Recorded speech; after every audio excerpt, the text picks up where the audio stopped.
And we're probably not going to be cheering so much for some of them, because you'll never take back our country with weakness. You have to show strength, and you have to be strong.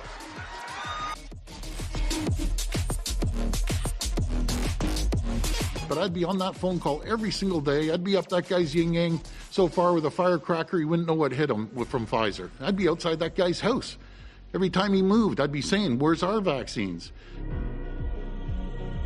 Change has come to Georgia. Yeah. Change is coming to America. Hello, everybody. This week, we are pleased to welcome back an old friend of the podcast, Dylan. Dylan, how are you doing today? I'm good. How are you, Rob? Pretty good. We're going to be here to talk about Alberta polling, in terms of the provincial level, talking about Jason Kenney's recent approval numbers, which have not been great. Provincial polling in Alberta, and then Alberta kind of at the federal level. What's it doing? And as we march towards a seemingly inevitable federal election, how are the Liberals going to be looking in Alberta? We're also going to be joined today by Kyle. How are you doing there? I'm hanging in here, still enjoying my, what is this, the 368th day of March? I'm not really sure. Of March 2020. March 2020. Yeah, it's been a very long March 2020. We're not out of it yet, especially not in Ontario. But leaving the people who are in Ontario, we're going to jump over to Nikos here, who's joining us for the first time on the podcast. He is joining us from Manitoba. How are you doing? Great to be here. Thanks, Rob. Thank you. And going even a little further west, we're going to be joined by Alex. He's joining us from Saskatchewan. How are you doing? Great. A beautiful day yesterday, 15 degrees out, no complaints here. Yeah, and with daylight savings time happening, are you closer to us or away from us in terms of, I can't remember now. Are you further from, no, you're... I used to be on Manitoba time, but as of yesterday, I am back on Alberta time. Not confusing at all. Okay, so let's jump right into it here. So Alberta polling. So there was recently kind of a rash of provincial polling released in Alberta. Some of them showing some pretty crazy results, especially when you look at the grand history of politics in Alberta, showing the Ndp with pretty substantial leads, their largest since they won election. But again, that was obviously, of course, with a divided right.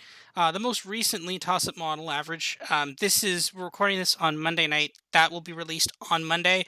This podcast will probably be coming out to you on Tuesday.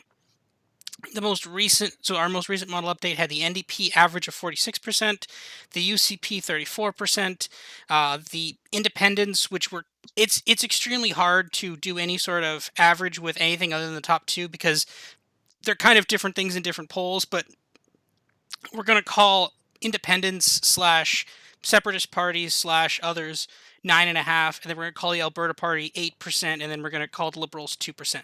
So, Dylan, what's your first reaction when you're seeing those numbers? What do you think?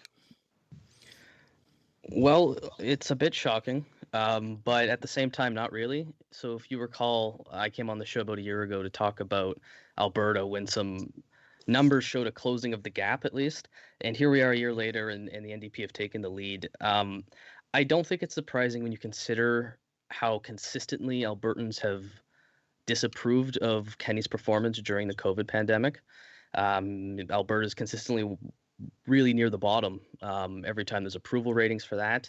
There's also been a consistent amount of scandals, of course, economic woes.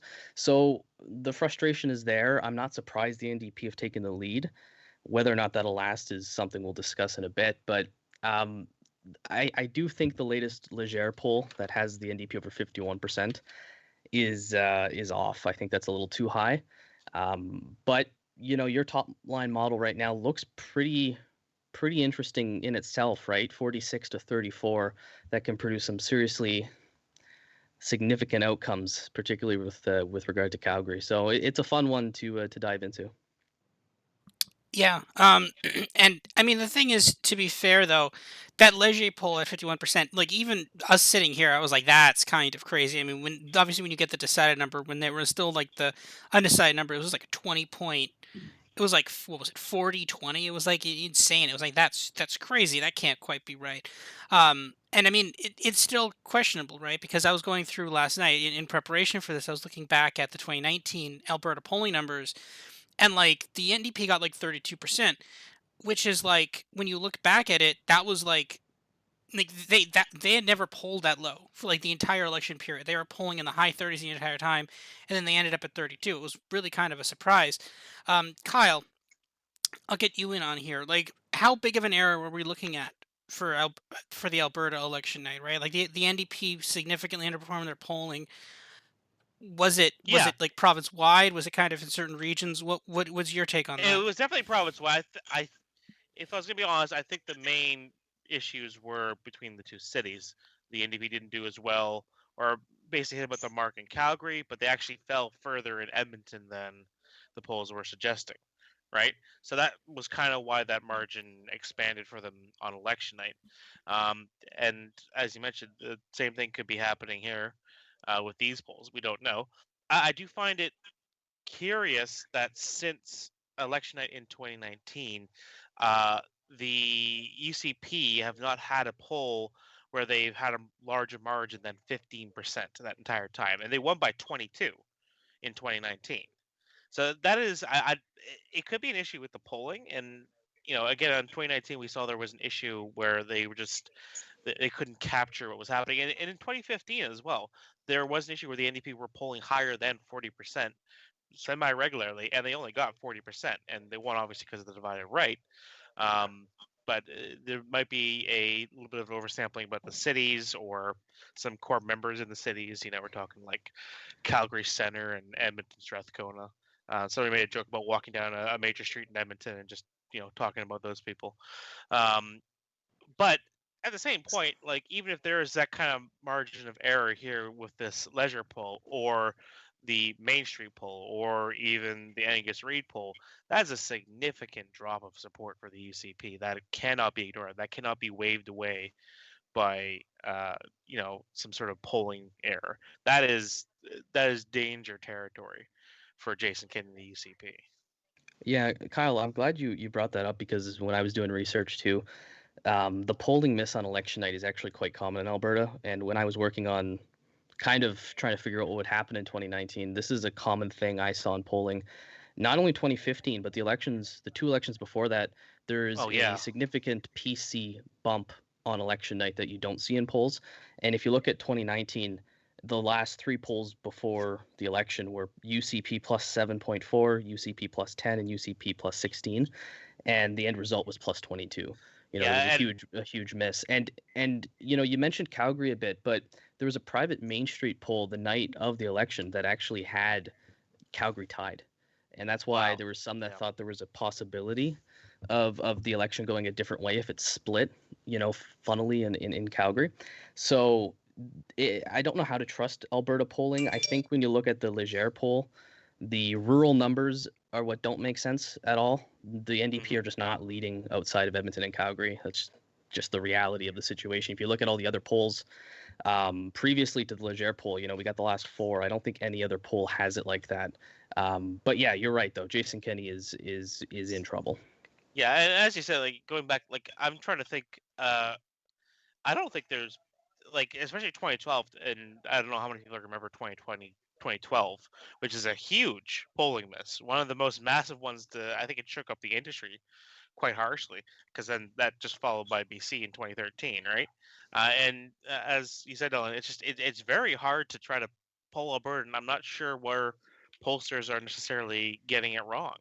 I don't know if it's the cities. I don't know if it is just a version of the Trump effect that we see in the States that's always just kind of been hanging out in Alberta, where, people in the rural areas, they just don't answer polls, for whatever reason. Yeah, I think what we're seeing right now is, there's a lot of anger in Alberta, and there's anger on both sides, really. There's progressives that are angry at the UCP, but then there's the Wild Rose faction of the UCP that are angry with Jason Kenney for putting in what rules he did to try and to fight COVID. And so you're having a bit of an internal war in the UCP. You know, it was just announced that he's going to face a leadership review. But right now, there's really no place for that protest vote to be parked other than the NDP, because there's no other viable alternative like there has been in the past with the Wild Rose or the PC party. Let me ask a question. Out of the group here, do we think it's more likely that Kenney will be taken down by the NDP or by his own internal factions? The NDP. Yeah. I'd be blown away if he is removed from office by his own party. I can't even remember the last time that's happened in Canada. And I think realistically, if you're the UCP, you're looking around at the cabinet and you're kind of grasping at straws to find someone to replace him, right, as leader. I don't know who that candidate is to unseat Kenney, unless they think maybe Brian Jean, but he's currently in the Independence Party, right? So I think if they were to be defeated, and we'll talk about why I think maybe they're still the favorites to win the next election, it would be in the next election. Yeah, Kenney forged that party with, you know, his hands. He took over the PCs, then he won the UCP race. He rules that party with an iron fist. I don't think anything happens in that party that he doesn't want to happen. He's already gotten rid of one UCP MLA that wasn't up to snuff in his opinion. So I can't see any of his MLAs rising up against him. Very Harper-esque. But this kind of gets to the question, though, and we raised that about the kind of internal party divisions where it's kind of more centrist-y UCP members like Kenney for some reasons, dislike him for others, but then the kind of far-right factions dislike him for other reasons and like him for some others. There's kind of a mixed bag of what people like and what people don't like. But the question is, like, what did he do wrong? Like, I mean, he's still broadly unpopular, right? I mean, just the electorate in general. I mean, again, generally conservatives. I mean, the NDP broke a what 40 some odd year streak of conservatives being in power in Alberta. I think it was longer than that, maybe. I can't remember. Honestly. Yeah, it was longer. Yeah, I can't remember these 44. Yeah, so of the Conservative Party, if you go back in history of the other parties. Sure, right? of a Conservative Party, well, relative, of course. But this is the thing, right? What did Kenney do wrong? Why is he in this position? Is it just because oil prices are lower? Is that it? Is that literally it? Is it just oil prices? Was it lockdowns? I don't think so. That seems generally kind of counterintuitive. Is it? What do you guys think it is? We'll start with you, Dylan, on that. Well, if you recall from last time I was on, and we were talking about potential odds the NDP at winning the next election, it really resided in the economy staying tanked, which is something I don't think anyone should ever cheer for. If you're progressive, I don't suggest that, but that is the main factor in a lot of elections. Right, how the economy performs is a great indicator of who's going to win. But I think also, like I had mentioned earlier, it's the COVID response that Albertans generally are very upset with. They're consistently the lowest province for approval rating in the country. So where it went wrong for Kenney is the economy sucks. Obviously, oil prices have a large part in that, but also general criticisms over Alberta being a little bit slow to get into lockdown. For having high rates and stuff like that. Yeah, Nikos. I'll pass after Nikos. Yeah, Nikos. What would you like to add to that? Well, their election platform was jobs, economy, and pipelines, and they failed to live up to any of those. And you know, he's got people that didn't want to be locked down. And they're showing their displeasure. So yeah, he's failed, and there's a lot of stories coming out about, you know, you've got the war room that's taking $30 million. You've got a whole bunch of his cronies, quote unquote, that are making money while people are out of jobs. I'll pass this one off to Alex here. You obviously live in Saskatchewan, which is, again, another conservative province. Many people kind of view Saskatchewan and Alberta as politically and kind of, in some ways, culturally similar. They're very reliant on oil. But Scott Moe, as far as I know, is still broadly popular in Saskatchewan and has a pretty high approval rating for COVID. What specifically is Scott Moe doing, or in vice versa? Was Kenney specifically doing that? Like, why are they not kind of at the same? Like, what's the difference between why people are viewing them differently? Is it just economy? Because I mean, economy would affect both, right? If like oil prices in Alberta are not like lower than they are in Saskatchewan. Not so much. Both provinces share a robust oil industry, but the makeup of their overall primary sectors is different. Saskatchewan is still an agricultural province, and it has evaporite, and it has a much more diverse mining industry. Alberta produces nothing but oil, gas, and gravel. Saskatchewan has evaporites and other minerals in the Canadian Shield. So when oil in particular is down, Alberta feels it worse. Saskatchewan has other things to go on. And its oil and gas sector, rather than being absolutely everywhere like it is in Alberta, you cannot go anywhere in Alberta without abandoned wellheads and pipeline allowances everywhere. There's a few regions of Saskatchewan where oil and gas is big, but it hasn't completely permeated the culture everywhere like it has in Alberta. And the Sask government is still pursuing other big projects. Like shortly before the 2020 election, they announced that they were breaking ground on a huge expansion of an irrigation project in the western part of the province. And they've been in government for like 15 years, so they could have broken ground on that earlier. But there are other things to keep this province's economy going. And also, I think Mo has simply done less. I remember there was a round of COVID restrictions out here that just did not apply to anywhere that had less than 2,000 people. So the Sask Party had the chance to do something that might anger the rural base, and they just gave them an exemption. For better or for worse, Saskatoon and Regina get less international travel. They're not as likely to be the first cities hit by sudden outbreaks. So I think less needed to be done out here. Less was done, and the economy is rosier. So and you could say, and the Sask NDP is much weaker as well. I think they are not seen as a government in waiting by most people. Which is a good point for me to jump in just briefly. Is one of Kenney's biggest problems still remains Rachel Notley.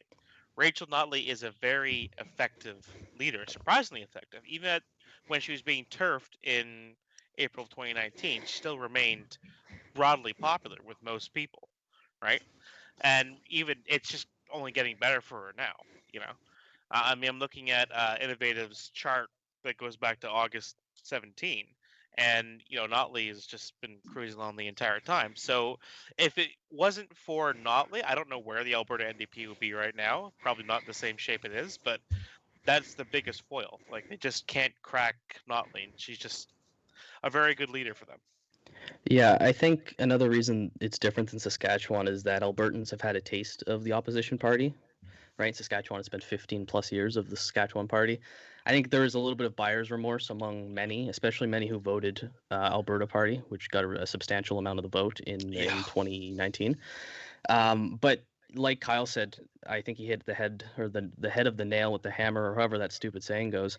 Notley was consistently higher in approval ratings than Kenney throughout the campaign. Right on election night, you look back at some of the polls before, and Notley's approvals are higher. It's she's a very popular leader, and that's probably the main reason why the NDP are looking like such a good alternative at the moment. I think approval rating wise, Kenney has always polled lower than his party, and Notley has polled higher than the NDP. Yeah, it was on every sign in 2019. Every NDP sign said so and so Team Rachel Notley, and if you wanted to see who the UCP's leader was, you wouldn't see his name printed anywhere. Yeah, it's always fun when parties try to either wrap themselves in a party leader's name or distance themselves from it. I remember back in Ontario, 2018, some Liberal candidates didn't even have the Liberal logo on their signs. So I remember that was fun. But anyway, that's how bad that was. But anyway, let's keep on with the theme of Alberta here. Dylan, as you were saying earlier, you still view the UCP as favorites to beat the Alberta NDP in the 2023 provincial election. Why do you still view that, right? I mean, if you're looking at the polling, I'll just make the simple argument that I don't necessarily agree with, but the simple argument is that NDP are leading the polls, Kenney is unpopular, seems to be a divide not just in the province of people who dislike him, but also a divide in his party. Why do you still feel they're favorites? Well, I think the simple answer is that the election's still 2 years away. And when I was on the show last year, we talked about why the NDP were closing the gap, but ultimately the economy is going to be the major factor as it is in a lot of elections. And 2 years from now, there's a much better chance that the economy is in better shape, although albeit that's not guaranteed, right? And that's kind of something that to keep an eye on for the NDP's chances is the economy. So the economy should be better. The pipeline, TMX, is supposed to be built by that point, and voters just have a shorter memory. They're not, kind of like us political, junkies who follow things. It's very much what have you done for me lately, and things that happened 2 years ago might not be super relevant on election night. And another thing too, if you look at the map, there's just more paths for the UCP. They have an easier way of getting to 44.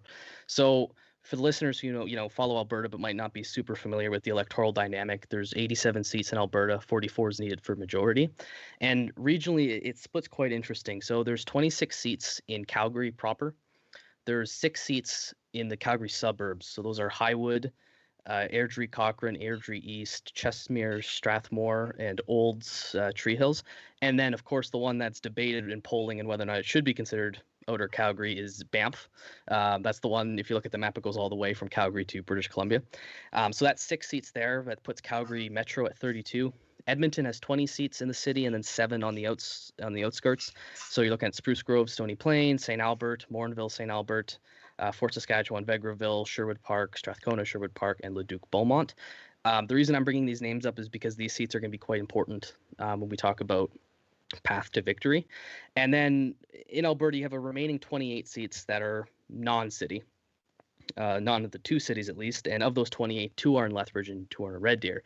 So the reason I think the UCP have an easier path is that essentially you're looking at probably 26 seats in rural Alberta off the bat.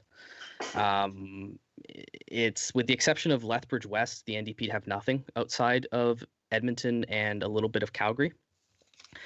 And then the suburbs are what's interesting too. So if you're doing the math for the NDP to get to 44, they're at 19 in Edmonton. They're going to win 20.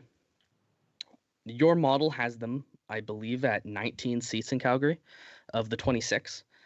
That is the range they're going to need. There's 2 seats in Lethbridge that I think are realistic for them to pick up, and that would kind of leave suburban Edmonton. And this is one area of disagreement I have with your model as it is. These seats many of them are in the 50% UCP in the last election, and you're asking for a pretty big swing. And we don't know if the polling in Edmonton, which it was 55% on election night, I wouldn't be surprised if Edmonton polling, the number starts with a 7 in the next election. That said, you don't know what the suburban area is going to look like, and it's just easier for the UCP to pick up all of Calgary suburbs, to pick up 10 seats in Calgary, and then pick up a handful in suburban Edmonton, and they're already at 44. So when you look at the paths to government, the NDP's is much more narrow. It's all of Edmonton. The more you get to all of Calgary, the easier it is, but you're looking at 18 plus, 2 in Lethbridge, and then you have to win a majority of suburban Edmonton, and those seats aren't easy. As they currently stand, like I said, that we're talking 52, 56% in a lot of these areas for the UCP. One kind of point I'll note on that too is that in the Alberta 2019 election, which was actually our for LeanTossup specifically, that was just me at that time. That was actually the first election we called.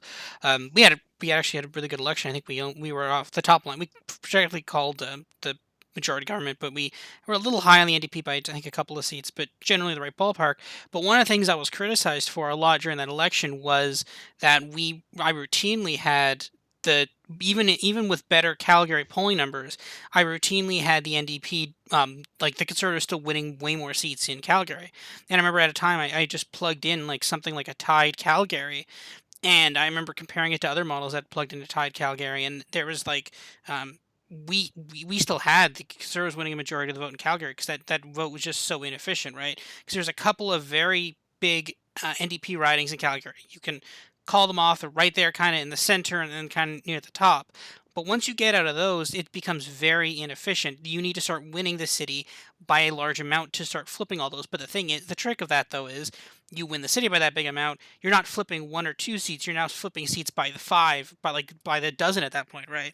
And the thing is, and while I do agree that this is probably not what we're going to look like, I very much doubt the NDP will win the next election 46-34. But I would like to say that with the fact that when you plug in the polling we have, and you specifically plug in that Calgary tab, this is what you get. Now, again, obviously, we are 2 years out. I don't think it will look like this. UCP probably makes some sort of comeback again. Maybe there's a lot of people out there that just eventually they're conservative voters that they just come home down the stretch. But yeah, when you win Calgary by such a big blowout margin, and there's like a tipping point there when Calgary starts becoming a blowout. Currently in the polling, they're just slightly over that tipping point. Now we'll see whether that happens or not, but that's what it's looking like. Kyle, what do you think about that? Do you think that if an election happened today and these numbers were there, this is what you agree that this is what we'd see, right? Oh yeah. Again, but then do you think that's plausible though? Like that's the question. That's what Dylan's saying, and I agree with Dylan too. Is that this is probably impossible? I don't. If there's any numbers I'm not going to trust, it's definitely the rural numbers. I think those are extremely flawed, and I think there is either some sort of methodological problem. Sorry, tongue twister. With the poll, or they're oversampling something. Maybe they're just calling Lethbridge and Red Deer too much, right? But if the election happened and the election happened the way that these polls are saying, this is the result. This is how the Notley's new majority coalition gets built, right?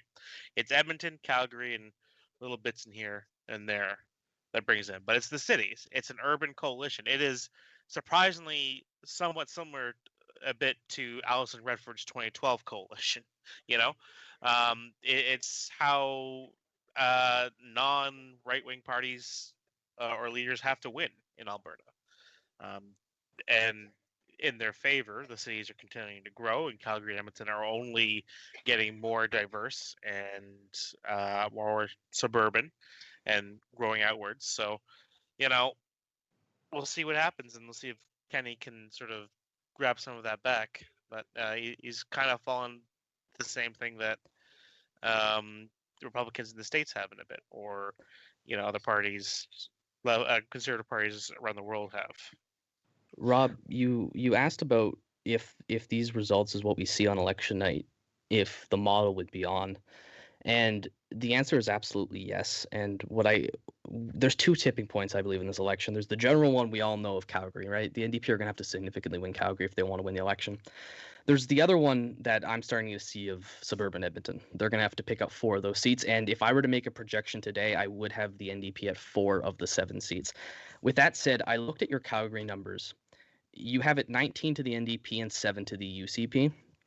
Assuming your numbers are correct here, and I believe they are, because the only major miss in any of the polls right now is rural, and I'd like to talk about that in a moment too. But if you look at Calgary, of the 7 seats you have for the UCP, you have 2 of them within 5%, which means that's toss-ups at this point. Of the 19 for the NDP, you do not have a single seat that is within 5%. And if this numbers, if that's the number we're seeing in Calgary right now, you're darn right the NDP win on election night. The other thing to look for too is metro polling, you see this a lot, Edmonton CMA, Calgary CMA. Well, what does that mean, right? You could have two extremes here balance each other out, right? Like you did in the last election. You could have Edmonton's proper being heavy NDP and Edmonton Metro being far more balanced, and then the number you see is the result. If that's what happens in Calgary, and this is where your model is bang on, of the 6 Calgary suburbs, you only have Banff going NDP, and I think you're spot on. I don't think any of those other seats are in contention for the NDP. And if that is where the UCP run up the numbers, and of course, if you do the math backwards, that means Calgary proper is heavy, heavy orange at the moment. And if that's the case, you're going to see a sizable NDP majority. Yeah, we'll talk about the rural numbers in a second, because I also want to press X to delve those rural numbers too. But we'll kind of, on the topic of the CMA and the metro areas, let's get Alex in on that. He's our geography expert here. So when we talk about, and this is Alberta's kind of the big one for this, because when we talk about Ontario, we're like, cool, Toronto. Everybody knows what Toronto is, and then we have this other made-up name called the GTA, which I hate. But we'll get to that in a different podcast episode. But when we specifically deal with Alberta, we really have these kind of two big cities. And this is where this whole CMA debate actually really takes shape. What do they mean when we talk about the CMA and the metro area? What do we mean there, Alex?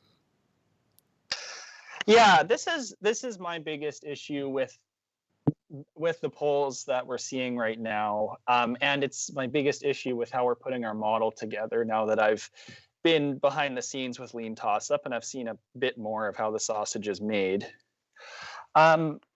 Right now, for our model, we are taking Edmonton tabs to refer to Edmonton proper, Sherwood Park, St. Albert, and that's it. We're using the rural tabs for suburban Edmonton. But I have seen at least one of the polls we're putting in our average says something completely different. It says its Edmonton number refers to Edmonton CMA, and that refers to Edmonton plus the 4 surrounding counties, Sturgeon, Parkland, Leduc, Strathcona, and sometimes Lamont. I'm sorry, Lamont. If I would believe that the pollsters themselves aren't agreeing on this, because not that many people who run polling companies, I think, care that much about plucky little Lamont County. But that's a huge difference, because in my calculations too, I've never been so much of a detailed projection guy.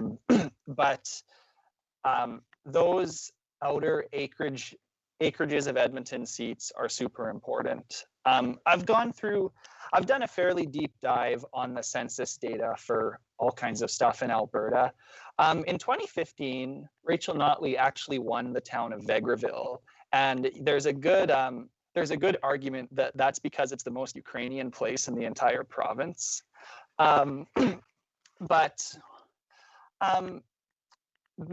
Outer Edmonton and Outer Calgary are actually really different. I was freaked out to see it in the numbers. The acreages, the subdivisions around Calgary are the wealthiest place in the entire country. Some of them have an average household income of like $400,000. I was double taking at all this stuff when I saw it for the first time.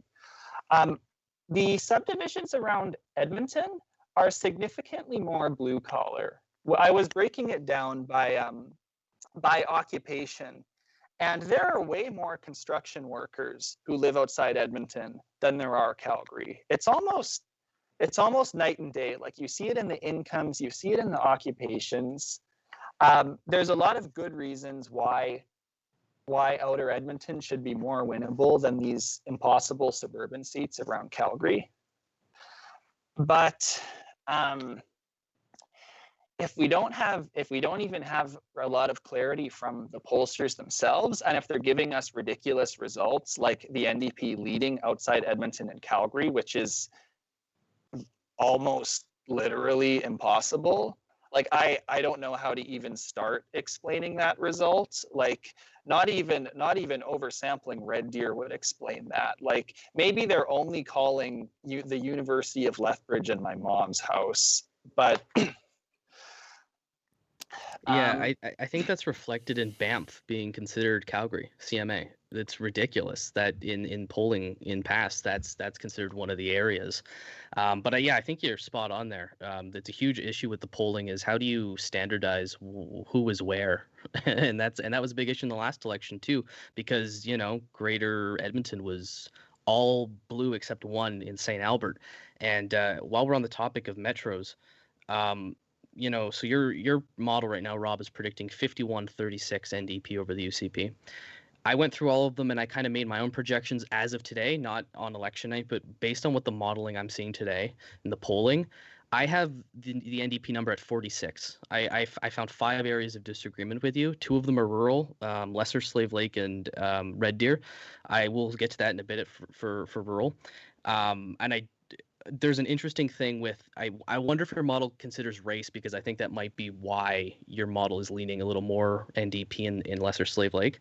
But suburban, at least, of the 7 Edmonton seats, I have the 4 that are most like Edmonton and are most city-like going NDP, and that's St. Albert, Morinville, St. Albert, Sherwood Park, and Strathcona, Sherwood Park. These are the most likely ones if you look at the current margins that are likely to go NDP. The other ones are super interesting. Like you mentioned Vegreville, Alex, that's nowhere near Edmonton. That's a super rural spot. That should not be considered Greater Edmonton, but that's part of the Fort Saskatchewan riding. And Fort Saskatchewan is kind of, similar to Edmonton in that way. Beaumont and Leduc are 2 different cities that are neither Edmonton. And then you got Stony Plain, which is, again, a little bit different. So I would have it 4-3 right now in that area, and then I have 2 disagreements in rural, and we can come back to that whenever you want to talk about the rural numbers. Yeah, I'll make a quick point first, and then we'll talk about the rurals, because I just want to hit one more thing in terms of the city versus metro area. When we get polling like now that says, oh, the NDP have this massive lead in Calgary, obviously here's the thing: if they say it's the combined metro area, okay, sure, you can say that, but I'm not. If you say the NDP have a 10-point lead in the combined metro area, I'm gonna be I don't think so. That sounds like something that maybe plausibly you could just have in the Calgary area, any seat that has the name Calgary in it. Sure, maybe the NDP could be leading up by 10 points, but if you want to include all these other suburban areas, that starts getting a bit more far-reaching, right? Now, obviously, there's better ways to deal with this. We probably need to talk to the pollsters specifically and figure out what they are considering metro areas and not. That's probably something more for the future. But, again, I generally kind of err on the side of caution, because generally when we're getting these kind of super strong NDP numbers, I kind of tend to think that's more the kind of the urban area rather than kind of getting into the excerpts. But let's talk about the kind of big issue that I also have, which is the rural areas. The Leger poll in the rural areas, that was shocking. Truly shocking. To be honest, through this podcast, we made a lot of comparisons, and I think some of our U.S. listeners will probably make a lot of comparisons to kind of some southern U.S. States. Kind of, there's some comparisons to be made, especially in kind of the makeup of and the demographics of Alberta to actually Texas, right? When we're talking about a city that is kind of longer term conservative, but trending towards the left, and has very wealthy outer suburbs. We could be talking about Dallas, right? We could talk about Houston, right? There's a lot of comparisons to some of these southern U.S. cities. And the thing is, when you talk about that comparison's good, and for the cities it's holding, but and then also in the past, right, when you look at 2019 or even 2015, when you make those rural comparisons, right, very heavily in favor of the right-wing parties. You even see that. I think the UCP got, 60-70% in some of those ridings and that's very comparable to what the GOP get in some of those rural counties that you look at. There's a couple thousand people in there. That's very comparable to what they get in those other states. But then the shocking thing about the Leger poll is that they're flipping that. No, the UCP's up 10. Or no, the Leger poll actually had and the NDP winning the rural areas, right? Yeah, which is insane. That was wow. There's no way that's true, right? And what do you think on that? You agree that there's no way that the NDP will win the rural area of Alberta, right? We'll go with Dylan on that first, then we'll go to Nikos. Yeah, I agree. I don't see that happening at all. I think Lethbridge East is going to be a very close one, and I think that's one where the NDP should be favored at the moment, because they do have Lethbridge West, but Lethbridge West is very different than Lethbridge East because that's the university side of town. But that's the one I could see flipping. I don't buy Red Deer. You have both Red Deers really close, and I don't buy that. And that's not your fault. That's you're given what you're given.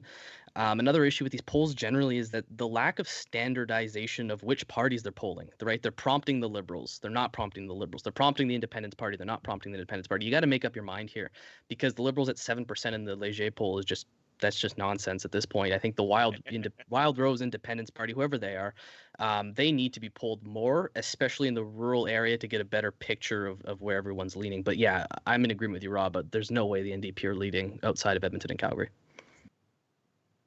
I'll go to Nikos on that. What's your take on that? Like, how plausible do you think it is that, I mean, not even just so much the lead, like, how plausible do you think that the NDP, like, basically NDP strength in rural areas, and or even that the apparent Liberal support in rural areas? What do you think about that, Nikos? I agree with Dylan. It's not happening. And I think, again, what I said before is that in 2015, the rural areas where they had a place to park their protest vote in the Wild Rose Party when they were upset at the PC Party, and now they don't have that. They don't have a viable alternative. So right now they're saying that they're parking their vote with the NDP, but when it comes time to vote, I think that they're not going to vote for the NDP. Yeah, and that is a really good point, right? Because I mean, again, you could be looking at a substantial kind of protest vote. I mean, even federally, we saw that with some of these ridings, right? Some of them, and I think I know for a fact Alex was looking at in the most recent Saskatchewan election, there was a lot of Buffalo Party votes in the rural areas as well. So they're probably not going to vote NDP, and they're definitely not going to vote Liberal. I mean, at this point, the independence parties, they exist. Have not heard much from them yet. I assume that the second we start getting closer to an election, we'll start hearing a lot more from them as they start doing more outreach, nominate candidates. I mean, I'm not even sure who the leader of that is, and that's pretty fluid too. It's very possible that person may not actually be the leader of it. I'll get to you on that, Alex. I think you've looked through it, and you've definitely seen correlations with some of the demographics and support for the Buffalo Party. What have you seen when you're looking at that? Well, what I was interested to see in Saskatchewan, earlier I said that Sask has a really regionalized oil and gas industry. There are maybe like 4 or 5 rural ridings that are super developed for oil and gas, while the rest of the province has almost nothing. Guess what? Those were the 4 or 5 ridings where the Buffalo Party came second instead of the NDP. It was a great correlation. But since Alberta has oil and gas everywhere, I think and also the same thing happened in BC. BC has a fracking industry. It also has a mountaintop pit mining industry. There's a lot of dirty things that happen in BC, but they're very far away from Vancouver, so most people don't think about them. The 2 ridings in BC that have the frack industry went for the BC Conservatives, a nearly defunct party with not much presence or advance warning. So in Alberta's 2 neighbors, we saw where there is oil and gas, there are angry people who make weird political decisions. In Alberta, there's oil and gas everywhere. So that's a good indicator that the entire province is full of angry people who are going to make weird political decisions. But it's too far out. The far right is in a constant state of turbulence. I do not follow too closely who the charismatic radio show hosts are who are going to be angling for all these weird positions. Hard to call this far out, but I definitely agree that this if we're seeing an NDP protest effect in the polls right now, that's going to evaporate unless something insane happens. I do think it could get a bit easier if Trudeau was out of power. That would really change Alberta provincial polling if there was a different prime minister. But we also do a federal model, so right now we don't think that's likely to happen either. I think in terms of third parties, the Alberta Party had a push in 2019 that we're not going to see a repeat of in the next election. In 2019, you had Kenney come in and take over the PC party, so you had a flood of former PCs go to the Alberta Party. You had a somewhat known leader who used to be a mayor in Edmonton, who was a PC minister, and they ran a full slate of candidates, and they took 9-10%. They don't have a leader now. When they do, I don't see it being as significant as their past leader. So I don't think that we're going to see such a big push that probably costs the NDP a couple of seats in Calgary. Yeah, and Alberta Party leader Jackie Fenske could spoil Strathcona Sherwood Park for the NDP, which. I like to double down on what both of them said. I think, and I don't think this is a hot take, the third party right now in Alberta is the Independence Party. I think the Alberta Party is going to be cut at least in half on election night. I think the Liberals will not crack over 1.5%, mainly because they won't run in many areas. And I think the Independence Party, if there is any rural hope for the NDP, it'll be an Independence Party cracking 15-20% in some rural ridings, which I don't think is going to happen. But that's definitely on the table right now. The Independence Party, there is that anger, and it is in places like Drumheller, or even the outskirts of Camrose that are super rural and that have voted Wild Rose in the past. So that's going to be an interesting dynamic to look for. And if you recall in the last show last year, I said that is one thing that could help the NDP is if there's a strong Independence Party. And I think right now they are the third party, and I wouldn't be surprised if they crack 10% on the election. Yeah, and that's a good point, right? I mean, as Nikos said, and I'm sure he can probably add to this. There was kind of a push from some former PC members who weren't necessarily the most taken with the UCP and kind of wanted to join the Alberta Party as a way to kind of oppose. They're like, oh, we don't like the NDP. We think they're too progressive/liberal, and we're not necessarily with the UCP. We think there's too much Wild Rose influence there, so we're going to make our own kind of third way centrist party. And since that didn't work, and since I'm fairly sure most of those people are not the most happy with Jason Kenney right now, would you not kind of see a lot of bleed over, a lot of kind of people jumping in and joining the NDP rather than kind of staying in that, like deciding that the NDP are the lesser of two evils in that case? Nikos, what do you think of that? Yeah, I think people are going to have to make a choice, and it's a two-party choice at this point in Alberta. And I think, so leading up to the election, it'll depend on who their leader is, how many candidates they can run, and where they kind of have strength. But at this point, you've got a two-party race in the province, and I don't see that changing anytime in the near future. But, it could depend on whether Kenney runs his independence referendum as he's promised. If he does that could kind of diminish some of the independence vote if they get their referendum, and then it all depends on how that referendum goes. If it loses, then I think things kind of fizzle out. If they get a good showing and they're over 50%, then you might get a stronger independence group. Well, that the referendum you're referring to isn't necessarily an independence referendum. It's about equalization payments, and it's not exactly. It's functionally a proxy for independence. It's not actually independent. It's really kind of dumb and childish. But again, obviously, we'll have to see how that kind of ends up. I believe they're coupling it with the municipal elections in Alberta, and that will happen in October. So we'll have to see when they do that. Kind of moving on here, kind of to our last topic. We want to talk about Alberta federally. Now, we've actually, surprisingly enough, we've actually seen the Liberals make gains in Alberta, right? The prevailing wisdom from 2019 is that the Liberal Party is dead in Alberta and Saskatchewan. There's no way they can win. Well, they're probably not going to win Ralph Klein's seat back. Or, no, sorry, Ralph Goodale, sorry, not Ralph Klein. That was wrong, Ralph. They're probably not going to win Goodale's seat back. In Saskatchewan, there's definitely a couple seats for them in Alberta, specifically looking at some in Edmonton, some in Calgary. I'll go to you, Dylan, on that. why are they making this comeback, right? Like, the whole thing was they're dead. There's no way they'll ever win a seat. I mean, the Conservatives won almost every single seat in Alberta, save Edmonton, Strathcona, which the NDP won. The Liberals weren't even competitive in that seat. Why are we seeing that? And do you, the model, I think, has a couple of seats. I think you went through that. Do you agree with the model's projections in those seats? Do you think those are the target seats, or are there some others that they might be missing?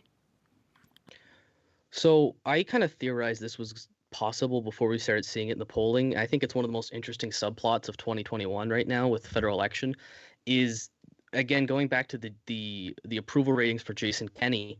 You know, I don't think people realize how hated he is in Edmonton. And Edmonton is a progressive city, right? It's heavy NDP provincially. And Calgary is too. You know, it's more fiscally conservative, but they're socially progressive cities. And he's doing significant damage there. And I think a lot of those seats are coming into play, especially the ones the Liberals have previously won. Now, I'm sorry I did not look at the federal model, but I do have 6 seats that the Liberals can compete in, or the NDP at least. You brought up Edmonton Strathcona and why the Liberals weren't competitive there. And it's because the left in Alberta, in Edmonton and Calgary, are surprisingly both efficient and inefficient at the same time. So they're efficient in certain areas of the city. They know which party is likely to finish second. So, you know, you'll see, or first. So in the case of Edmonton Strathcona, if you're left, you're voting NDP. It's just kind of an unspoken rule. But there's still too much of vote splitting in certain parts of Edmonton, which is why you saw Edmonton Centre, for example, flip back to the Conservatives in 2019. So I got the 2019 numbers here, and here are my 6 seats. Edmonton Centre, I think at this point is going to go Liberal. I think that's probably the one seat I would kind of confidently put in for the Red Party. It was 41-33 in the last election. So I think if you consider a Kenney effect, you consider the Liberals maybe post-COVID getting a bump, I could see that flipping. 2 other Edmonton seats I don't think will flip but are in play is Edmonton Mill Woods. Of course, this was the other Liberal seat they had from 2015. That was a 50-33-12 split in 2019, so there is a lot of ground to make up there for the Liberals. The other one's actually an NDP seat, and this is Edmonton Griesbach. Can't really pronounce it.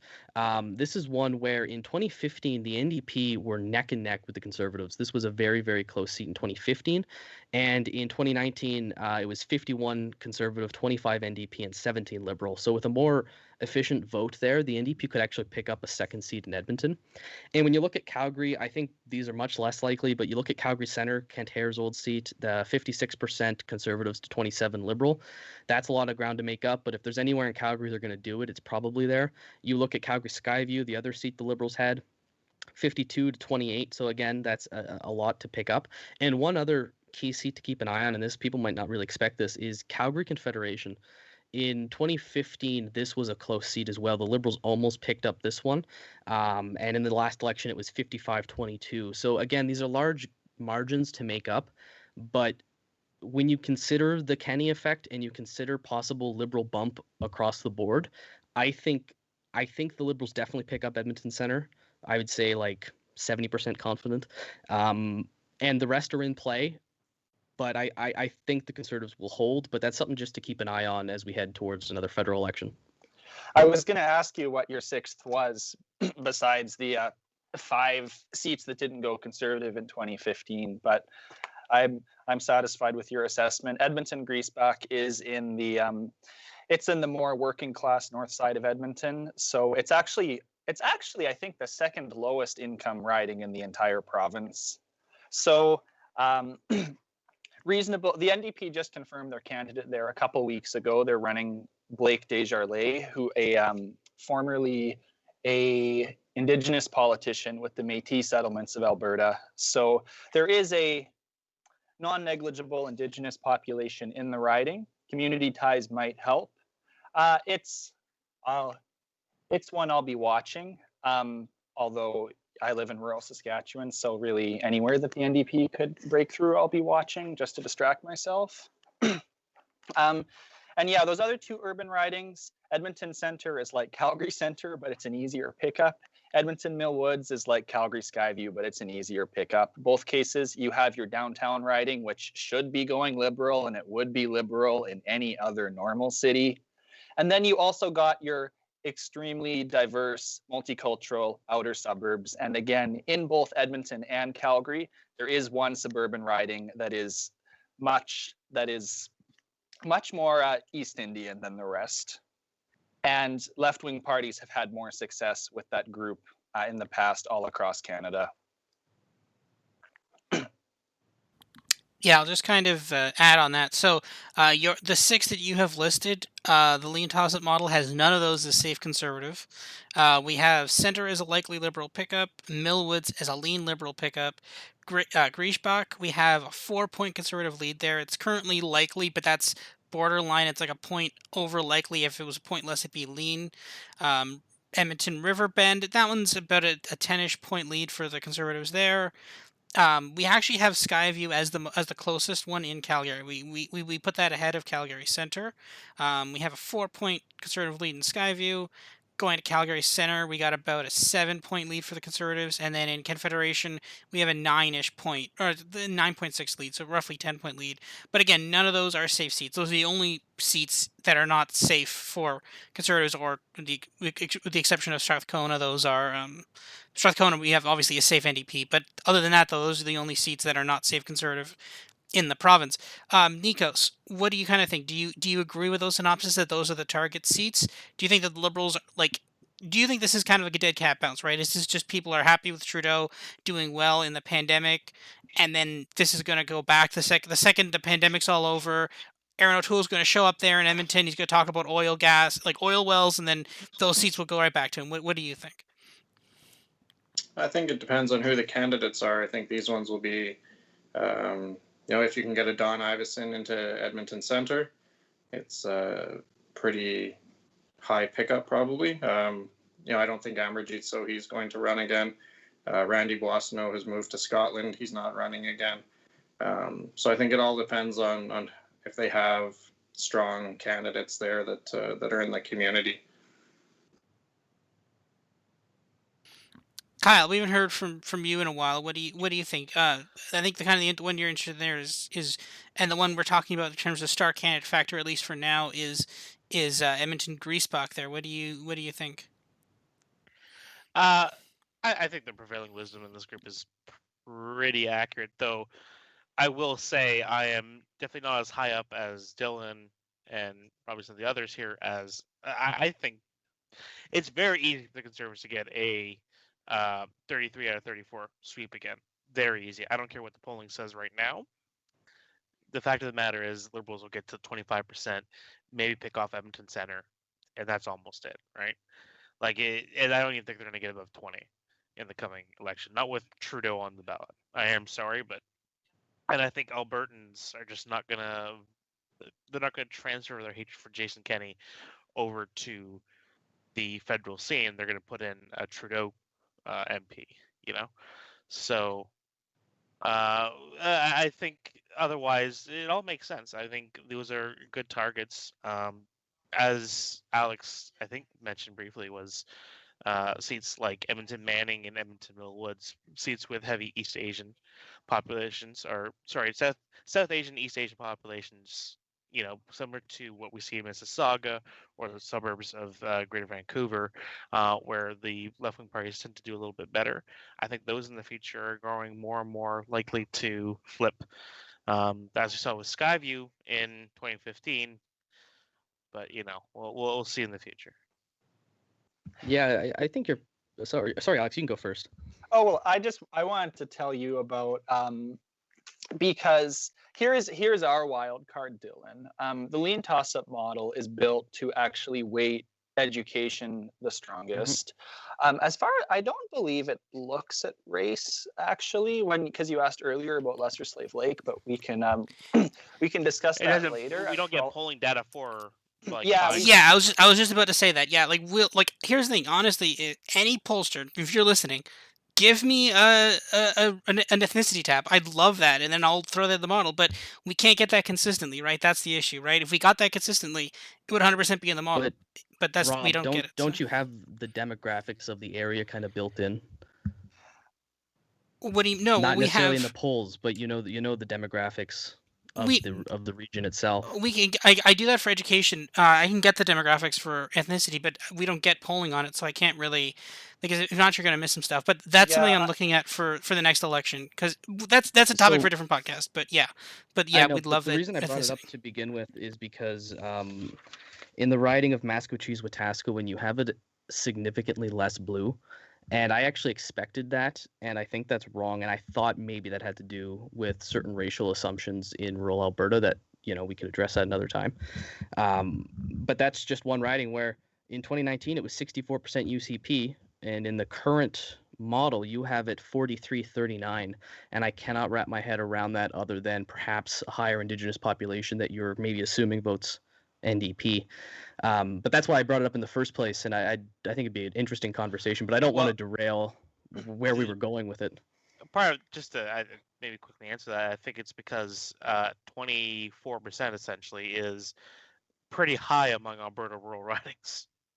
It's nearby. You got Drayton Valley and Rimbey Rocky Mountain House, which were 17% and 9% respectively, right? So I think that might be why the model's kind of picking up that. Yeah, riding. I think we're bumping Wetaskiwin up just because if you assume this top line in rural Alberta, there's nowhere else to put those extra NDP votes. Definitely, if you're relying on the reservations in Maskwacis to turn out for the Alberta NDP, super low turnout group, don't put money on that. No. But no, that's a thing with I did my first degree in political science, and that's a very interesting debate, is the lower rates of turnout for Indigenous voters. And also there is kind of, I think, a wrong assumption, and I had made this mistake in 2019, thinking, okay, where there are Indigenous people, there may be more likely for the NDP to pick up seats. And not only is the low voter turnout an issue, but there's not necessarily as strong a relationship as in other parts of the country between race left-wing parties. And the example is actually Maskwacis and Wetaskiwin, because Wetaskiwin, while still a predominantly white town, has a substantial Indigenous minority population. And again, 63% for the UCP in the last election. So that's why I thought maybe in Lesser Slave Lake and in this area, you were kind of perhaps looking at underlying Indigenous populations as a reason to kind of fill those votes for the NDP, which, like Alex said, don't put your money on it for the next election. Yeah, I think Lesser Slave Lake is the one here. That's the most likely truly rural pickup. It's the most Indigenous friendliest riding to the NDP in the past. But I actually tried drawing a super gerrymandered Alberta provincial riding that was majority Indigenous. It's really hard, but you can do it by connecting every single reserve in the entire northern half of the province. It looks disgusting.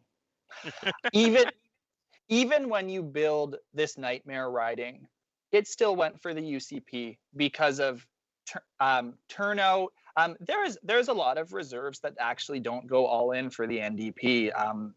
They're not. There's even candidate effects where the Alberta Liberals will just run a band councillor locally known somewhere, and they'll